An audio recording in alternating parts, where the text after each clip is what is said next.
Eamon Khan here for Seconds Out with Zelfa Barrett in Manchester. Zelfa, how's life treating you? It's okay, man. It's all good. It's all good.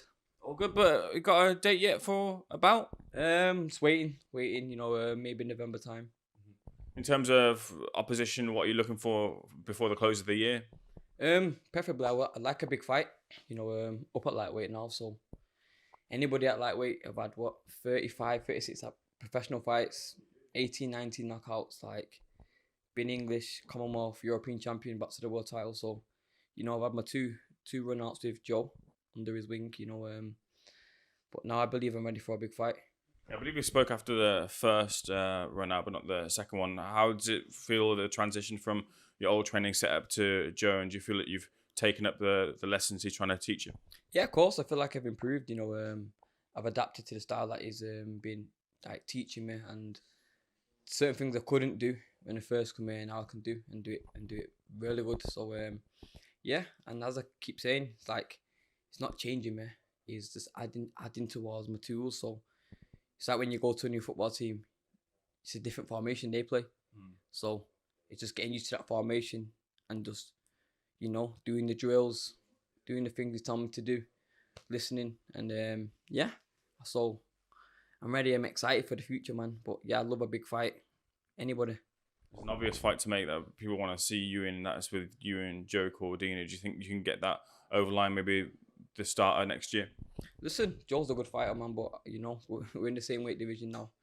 We was that super featherweight, but he went his way and whatnot. But now we're in the same weight division. And yeah, that's a fight that I'd love to take with both hands. Anybody at the lightweight division, but that Joe Cordina fight is a good fight, man. If you mention that fight to boxing fans and boxing people, it's like a good, like, oh, it's a good fight. That, so I'd love to have that fight. I'd love to get the fight ball rolling. What does Joe say in terms of like the path that he wants you to go? Because I know that Joe thinks about kind of the steps towards titles or whatever it is. Has he laid out a plan as to, or many plans as to the routes that you could go? He just wants me to keep winning. Get another fight and just keep the ball rolling. Basically, with Joe, he wants me to fight after fight after fight after fight. Learning all the stuff in the gym, what do it in a fight. And I've had how many rounds with him? About 10 rounds with Joe. You'd like me to get more rounds with him, to understand him more as a fighter, actually on fight time. But we're also open to any sort of a big fight. But Joe also wants me to fight another fight. You know what I mean? So I'm in a win-win. No matter what, I'm in a win-win. But as I just said, I'm ready to fight anybody, and we can get the ball rolling whenever it is, whatever it is. I'm ready.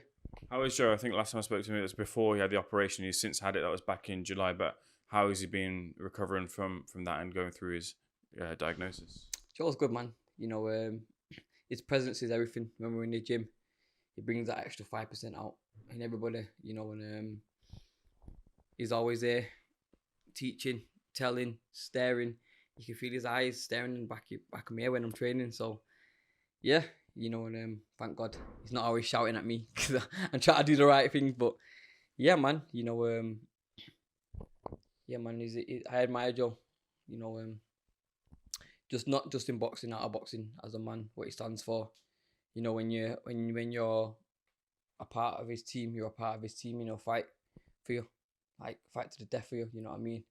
And same with my Uncle Patty was the same, and he still is the same. But I feel like more grateful that I've just come here and he's got my back just like that.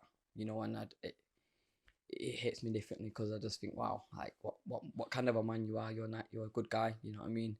And just treats me just like family, just like my Uncle Pat does. Like, so I've just gone from one elite mindset, good trainer, to another elite mindset, good trainer. So I'm lucky. I'm lucky to be trained by him. Well, I'd like to talk about in your division, first of all, one coming up that in the form of Sam Noakes versus Abdullah Mason. How do you see it going? It's a good fight, man.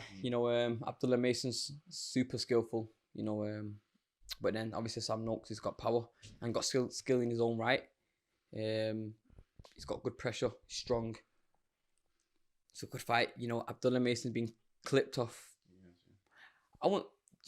It's rude to say journeyman, but fighters that have the left of his attire. You get me? Like, why do you think that is?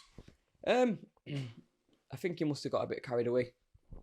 probably maybe believed in himself a bit too much. Fighting with him when you don't need to fight with him. He's an excellent boxer. So he probably learned from it. He might have learned from it. So Sam Noakes has got more power than him. So it's showing he can be clipped. So, you know, all it takes is one punch in boxing. So it can be like either a class boxing match for Abdullah Mason, or it could be a dogfight, because I feel like Sam will try and make it into a dogfight. So it's a good fight. Joe Stevenson seems to be closing in on a fight with Teofimo Lopez. Who do you have winning that fight? I love Teofimo. One of my favourite fighters to watch. You know, but Shakur's so skillful, makes you miss. Steps back by an inch, makes you miss. So that's a good fight. Stylistically wise, that's a great fight. It's a great fight. It's hard to judge that one. You know, Teofimo's got mad raw power, so skillful. The both skill sets are through the roof, so it's hard to really judge. But that's a good fight too. What did you take from Canelo Alvarez versus Terence Crawford, with Terence Crawford getting his win over Canelo? Crawford, man, he's so skillful.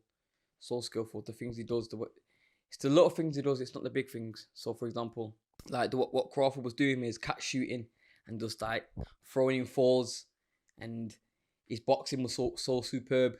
It was so class. It was just great to see. You know what I mean? I was backing Crawford anyway. So for him to carry that power, that sturdiness at that weight, and then is at one point, yeah, I've kind of out-muscled him.